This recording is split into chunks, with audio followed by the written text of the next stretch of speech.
I'd seen her work that she'd done at Ballyrombear, and when I first talked to her, I told her that she'd be a bit of a guinea pig because she was our first artist in residence, and I wasn't sure how it was going to work.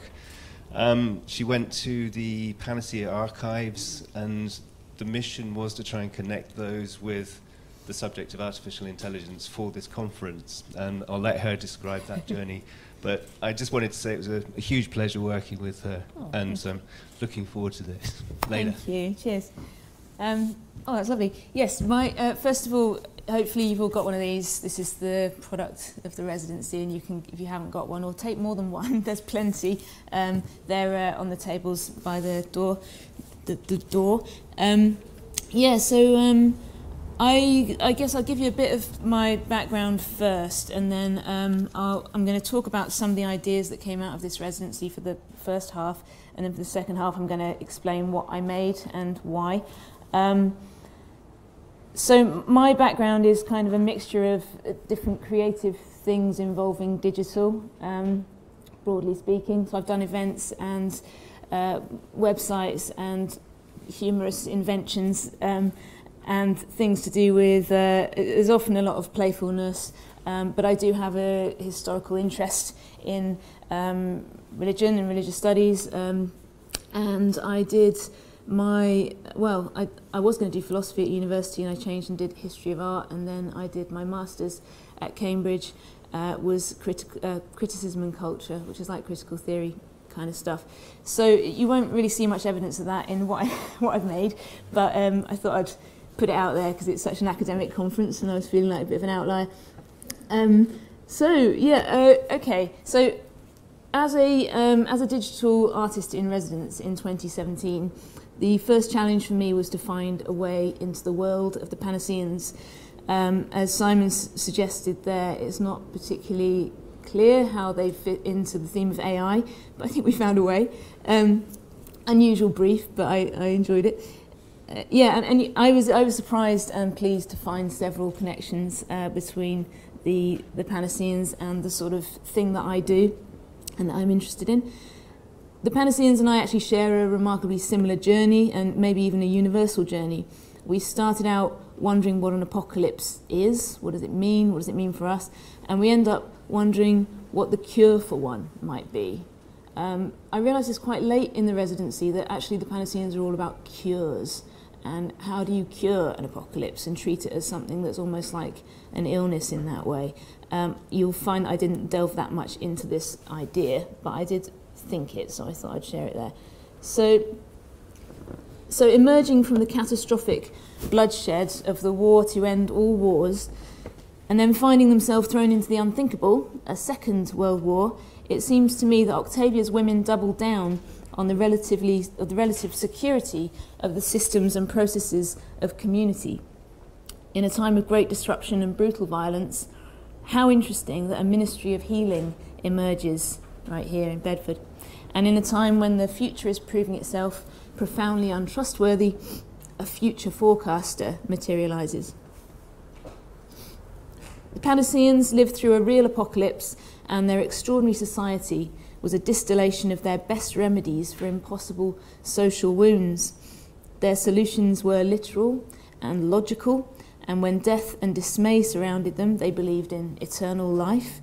When the men were gone, torn between the pain of abandonment and the reverence of their great sacrifice, the Panaceans believed in a moment of spontaneous enthusiasm from 24 bishops, a spectacular return of a blessed army. When the future revealed itself to be irrational, they decided it was in fact written, word for word, because for the Panaceans, the literal brings about the real, I think.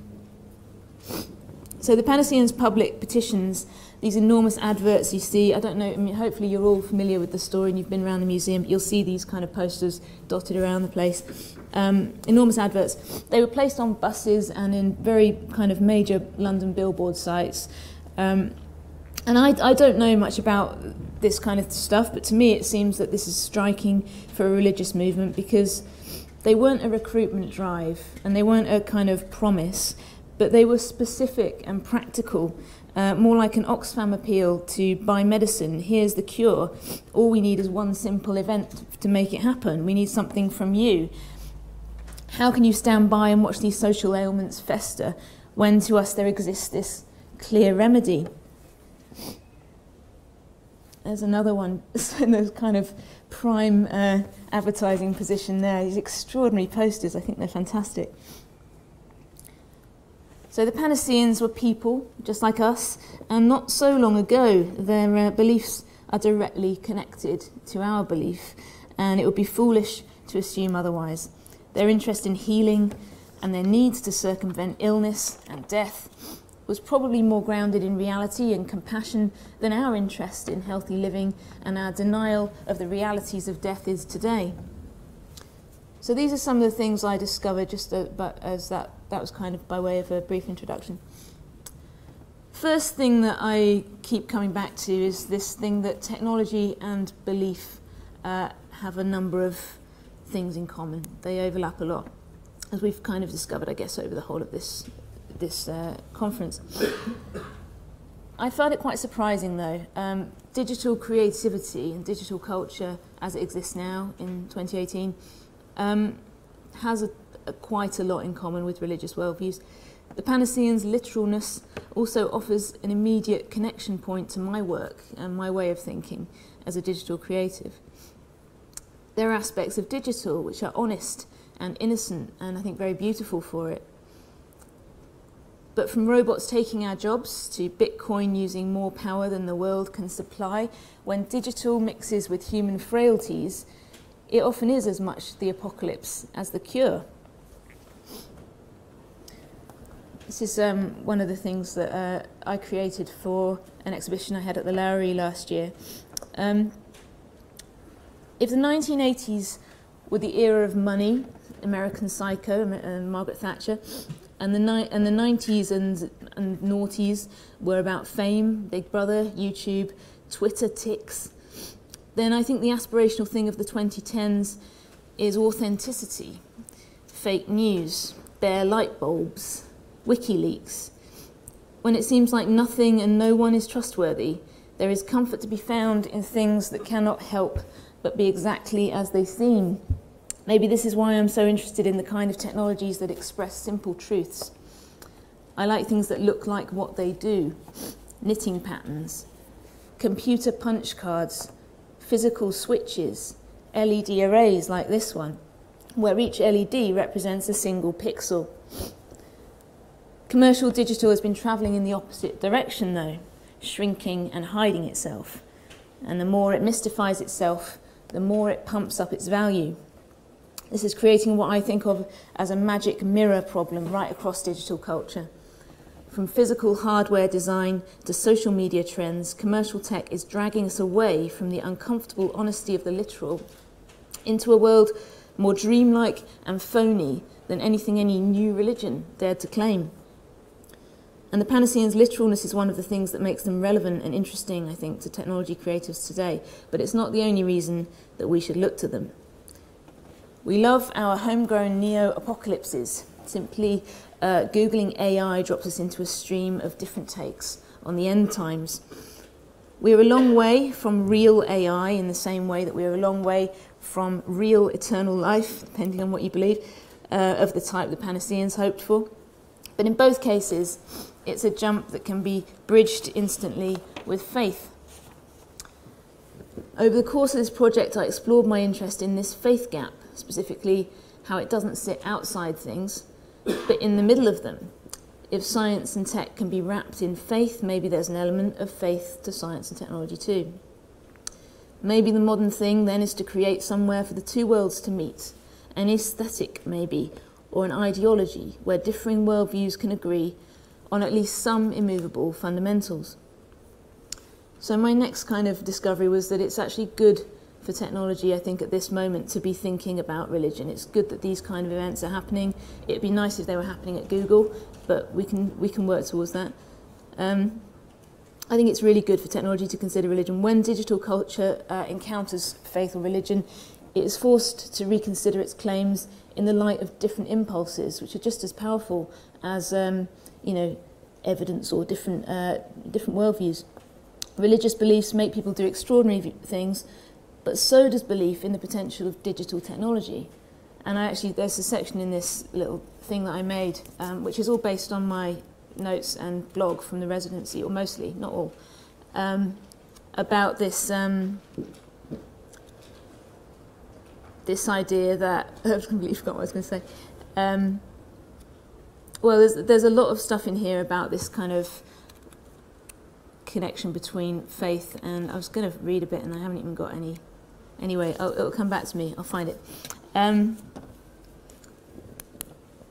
There's actually a section where I interviewed Malcolm Brown, who's the director of Public Affairs at the Church of England, and it's right at the back, and I think you guys might find that particularly interesting, but I'll talk about that a bit more in a minute too. Yeah, religious beliefs make people do extraordinary things, but so does belief in the potential of digital technology, and that's what I was going to say. Digital technology is, I think, hugely bound up in this idea of potential and progress, and this feeling that it can never arrive. And I won't go into it here because we don't really have time, but there is a section that I wrote for one of my blog posts. It's this one: why text meteors will never come. It's all speculative. It's all just what I reckon. I'm not an academic, so go easy on me. Anyway, in technology, as in the Panacea Society, perceived predictive abilities bring power. It's always been a powerful thing to claim that you can, you know what's going to happen and you can bring it about in some way. That was another discovery I had. Third thing I thought was, I started thinking about time a lot. I was thinking about individual perceptions of time. Some of us feel it's passing keenly, while others, like the Panaceans, see themselves as an integral part of a timeline that never actually ends, and they kind of stretch out every finger and toe, straining to stop the clock for as long as possible before that terrible ripping sound begins. So it's about sort of trying to control time. And naive as it sounds, I think most of us can probably relate to this desire to hold a moment in our hands. Life isn't predictable, falls follow rises, and there's no telling when the next precipice will open beneath our feet. And I think it's important when you meet people who are involved in an organisation like the Panaceans, when you encounter them. There aren't any left now, as far as we know. But you have to find a way. You have to think that you can't just go there mad, because they're not mad. They're the same as us. And how are they the same? And that's kind of my starting point for that. But this need to stop clocks might be more deeply ingrained than we think. I keep pondering the recent reconstruction of Octavia's house and the rooms in the Panacea Museum building over there. Does this mammoth ongoing effort, carried out in the name of education, come somehow from the same place as the Panaceans' careful preservation of rooms and moments? Is one of the secret roles of museums maybe to sanction our basic need to freeze a moment? I found it really interesting that they've all gone, but we're still keeping everything for them, as if we're doing the same thing. How is it different? I don't know. Then there are initiatives like the Long Now Foundation and their 10,000-year clock, which seems to me to be on some kind of paradoxical continuum with the mindfulness movement, in the sense that the further you soar above the truth of change, movement that becomes different, entropy if you like, then the more you engage with the truth in abstraction. This is a clock that, if you don't know, is being built in a hillside in Texas, I think, and it's a mechanical, huge construction that is designed to, I think, ring a chime once every 10,000 years, something like that. The Long Now Foundation are really interesting, and they have a huge emphasis on thinking in a much longer term and thinking beyond our lifespan, which I think is really, really important, actually, and also something that we can kind of learn, take a lesson from a lot of religions in relation to. So there are a lot of ways to mark time that feel like a heart beating itself out, and just as many ways to stretch each beat so thinly that you cease to detect time passing at all. There are also ways to make a movement last forever digitally by repeating it over and over again. And I started looking at some of those with fabric and designed some pixel graphics that had a slightly apocalyptic feel to them, which I'll show you in a minute as well. Oh yeah, the bottom left is one of my pixel-graphic things actually printed on some fabric, which I did quite a few experiments like that. So, yeah, the other thing here is this jackdaw. Octavia had a pet jackdaw, which you can see a sort of reconstruction of if you go through the white arch trellis thing through there. There's one in front just before you go to the toilets, and there's a little story about him and how he turned up one day on Valentine's Day and wouldn't go away and just followed them around. And they said, oh, well, let's call him Jack and he can be our friend. So he just hung around and he was like the pet on the site of this campus. But he represented mortality, but I'm never sure if he represented mortality before he died or if they were... One of the interesting things about the Panaceans is that they thought they were going to live forever, and they really thought that. And every time someone died, they were really surprised and like really couldn't make sense of it. So they kept sort of changing their doctrine with all these surprises. Anyway, when Jack died, this was circulated in one of their newsletters. They had a huge amount of infrastructure, like newsletters and magazines and stuff, pamphlet business. And anyway, this was one of the things that, yeah, so I suppose the final paragraph, that the mortal mind can actually die is a fact which we may now thankfully realise, but as usual with all our advances, they see it as like a development. Some sacrifice is laid upon those who are responsible. Not sure what exactly they're getting at there, but he did. I think he had like a series of, like he closed down slowly. He had a series of things before he completely departed, so to speak. But I was quite touched by Jack, and I was thinking, oh, maybe there's something there that I can work with if I try and make something. And also, if you go to, I've created this website for my project, which is whatjacksaw.com, and it actually needs a bit of updating, but there is some stuff on there where you can find out a bit more about where I'm coming from with this. So I thought about Jack's sad demise and the ways we try to halt time, this uncertain waiting game that we're opted into as mortals, and the uncertain waiting game that the Panaceans, believing themselves immortal, replaced it with.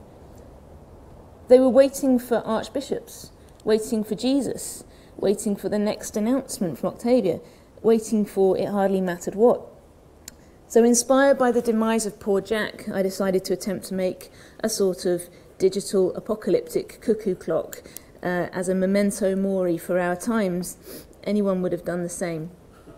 Bearing in mind this is an AI residency, I also came across some code which mashes together different texts and gradually learns to speak, learns to construct sentences that look a bit more like sentences over a period of time, only using the text that you give it. So you can get some interesting effects depending on what you feed into it. What I decided to feed it was this, I found some Joanna Southcott prophecies online, the lady who has the box in the Panaceans that they protected and refused to open and everything. And I mashed them up with the scientist warning to humanity, which, has anyone seen this? This was, so, yeah, it's a real shame no one's seen it. It came out last year. Every few years they sort of do an updated one. And they get like 15 to 17,000 scientists to sign this thing. And it has all this data in it and information about what an enormous environmental crisis we're heading into. Loads of different people from different backgrounds all contribute to it, and they all sign it. It's got loads of interesting facts and figures and words like ozone, and just thinking about what came out of the algorithm. But yeah, really interesting document, really depressing. I wouldn't read it, but if you maybe you find it interesting. So I fed both of these into the algorithm and left the program running on my laptop for days. What happens when you can compile, if you like, modern apocalyptic warnings with 18th century prophecy? Well, here are some of the outcomes of the, because you can imagine Southcott's writing is very sort of bombastic and like fire and fury and hellfire. Anyway, this is what we got. This is some of my favourite ones. I mean, there was loads, but I just picked out a few. And they look like, to me, they look like sentences, and they also look like the kind of the mad utterings of a machine who's just learned to speak. Thunder wars, we must des of the universe and life. a justimal mend of science and science. And of course, as bird, I stunned them all, which became my favourite and the title of this project. But there was tons of stuff pouring out of it, so I did select quite carefully. Yes, what can it be trying to tell us? But in seriousness, I think what's interesting about these prophecies is that they do have a kind of currency as a way of thinking about a range of situations in the way that horoscopes or tarot do. That they bring just the right amount, you can edit them and select them to bring just the right amount of recognisable imagery and otherworldly mystique to fire our imaginations and make us feel like something magical's happened. After all, what is the imagination if not an algorithm for dredging ideas out of data? So I decided to use these phrases to inspire some graphics for my apocalyptic memento mori reverse cuckoo clock, more on which anon. So the idea is that the clock plays in the room with you, and the apocalyptic imagery and phrases will play on the screen at random moments as a reminder of the frailty of existence. So I had this beautiful box built actually quite late on, again with a slightly different project in mind, but it works for this too. And this diffusing panel creates quite an interesting spooky effect. Otherwise it's just the visible LEDs and they're super bright and it's a little bit difficult to read the imagery sometimes. I think it makes it a bit more mysterious. So yeah, so I made some graphics which we're about to find out if they will play. I made some different apocalyptic sort of scenarios. It didn't work, what a shame. No, okay, if you want to see them, I'll show you them after. But they're all animations. And that probably means the video's not going to work either, but again, I'll show you after. So, some more pictures of the clock, doing the phrases.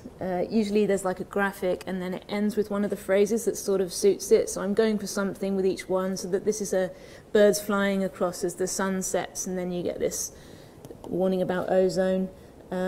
This one's about marine life, some gibberish. Oh, this one, yeah, demamate, global marine life. I thought that was quite interesting. Demamate, take the mammals out, I don't know. And another nice one, de political sciences. And yeah, the justimal mend of science and science. That goes with a kind of a mushroom cloud one.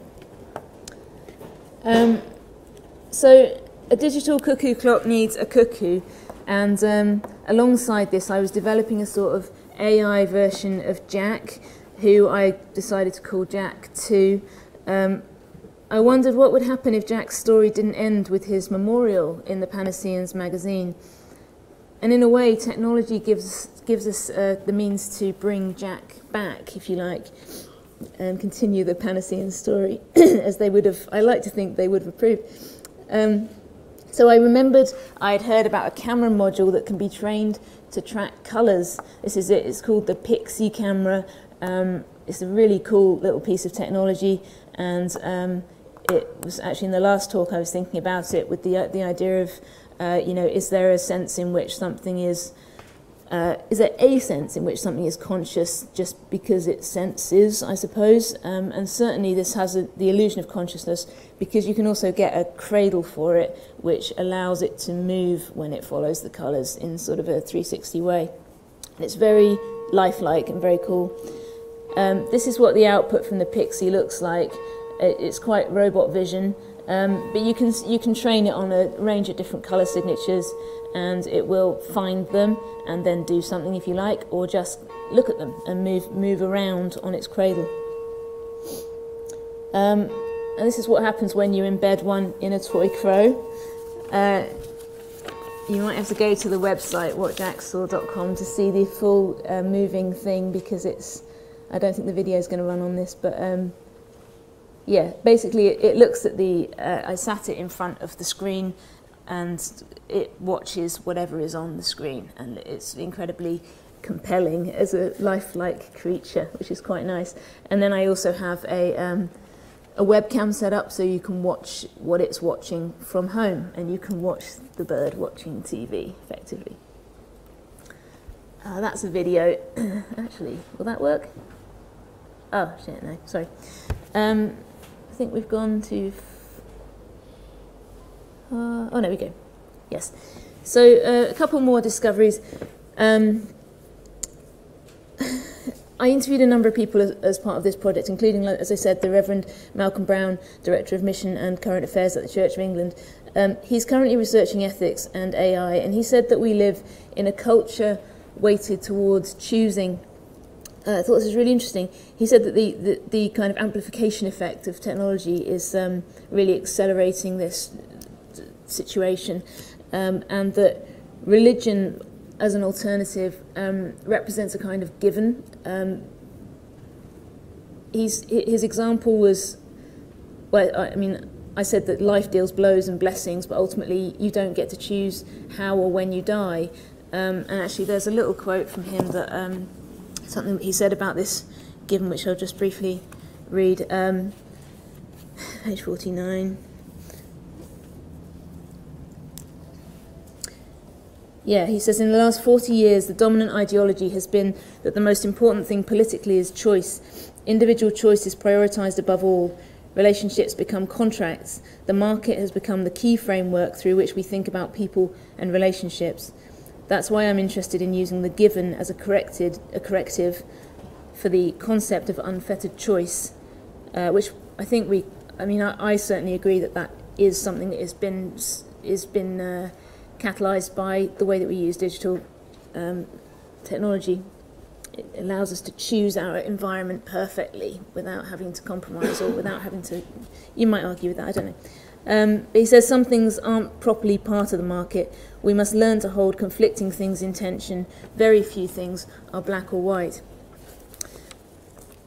I also spoke to Rachel Caldercut. She's the CEO of a digital think tank in London called .Everyone. She talked about the generalizing effects of artificial intelligence. First, in a concerned way, in the way that they kind of... algorithms want us all to behave in the same way so that it's easier for them. But that's not necessarily a good thing. I mean, obviously it's not a good thing. But then she said maybe it is a good thing in a way because there's a kind of beauty in this... see if I can find her quote. In this kind of community of people behaving in the same way for the algorithm. She said, we have an Amazon Echo at home. The more normal you are, the better it works. The more esoteric the input, the more difficulty it has. But the more you are like others, the easier it is for these devices to interact with you. My 5-year-old son can ask Alexa to play Everything is Awesome. Everything is Awesome from the Lego movie. And she said it will always understand, however he says it, because loads of similar 5-year-olds have made the same request. She says, I ask it to play Radio 4, and I always get something else. And there's a way in which that's scary, but in another way it brings us out of our individuality and brings us together. And I said, yeah, it's almost like a choir singing together. Not being intentionally religious, I suppose, in that sense, not thinking in those terms, but there is something about, that we're maybe being pushed into a congregation for AI, I'm not sure. I just thought of that. Finally, I got very interested in the idea of what I'm calling physical empathy. Whether technology can break down divides between different kinds of people. It seems to me that if you can find a way to relate to or even care for something that doesn't look very human, then we have a hope of caring for people who don't in some way reflect us. Maybe there's a role that technology can play as a kind of a demonstration for this kind of empathy, and a way of training us perhaps to be better with other humans. And then I think that's the point where it starts to become worthy or worthwhile and not just a kind of ego project. So we fear machines which seem permanent and timeless, but what about machines that fall over or break or die? Maybe we can work on our empathy for other humans by experimenting with technologies that aren't fast and amazing and glamorous, but which are no more than what they look like. Machines that soak up our hopes, but don't promise anything in return. And maybe as artists, we should be making machines that simply wait. And that's all I've got. Thank you.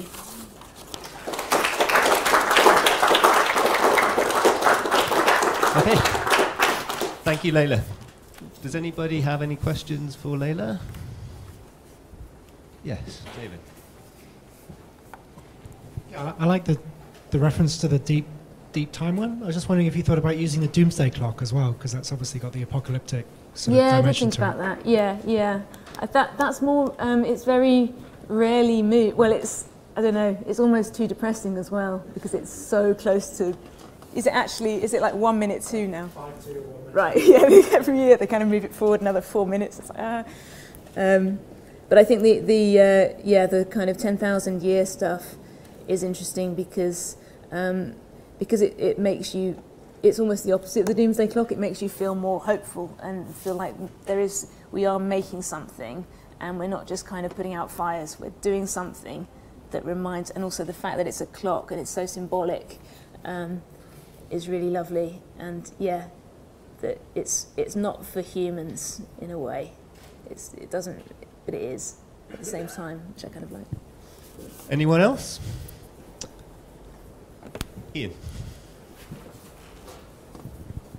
You talked about how you wish conversations about technology and faith were happening at Google, for example. Why do you think that that's not happening? Is there an inability to empathize with people who are searching for spiritual truth, or some other problem? I don't know, because I imagine, and actually Malcolm said this in the interview as well, that a lot of people who are interested in science and technology are religious, and they see no conflict. So I imagine there are people at these big organisations who do have religious beliefs, and maybe it is happening, and we just don't hear about it.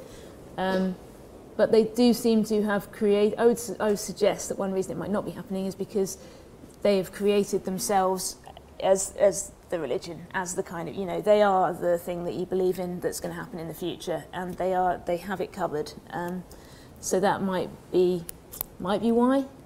But there are certainly more of these kind of, certainly ethics and AI kind of conversations happening, I think now, and probably at Google and places like that. So hopefully it will happen more. But I guess there's still a gap between those two communities where they don't necessarily talk to each other or realise that they have anything to offer each other, which is sad. But that's why I feel like I have to push extra hard on it, because I kind of have a foot in both camps, so I have the potential to try and make people realise. Okay, there's time for one more. Beth.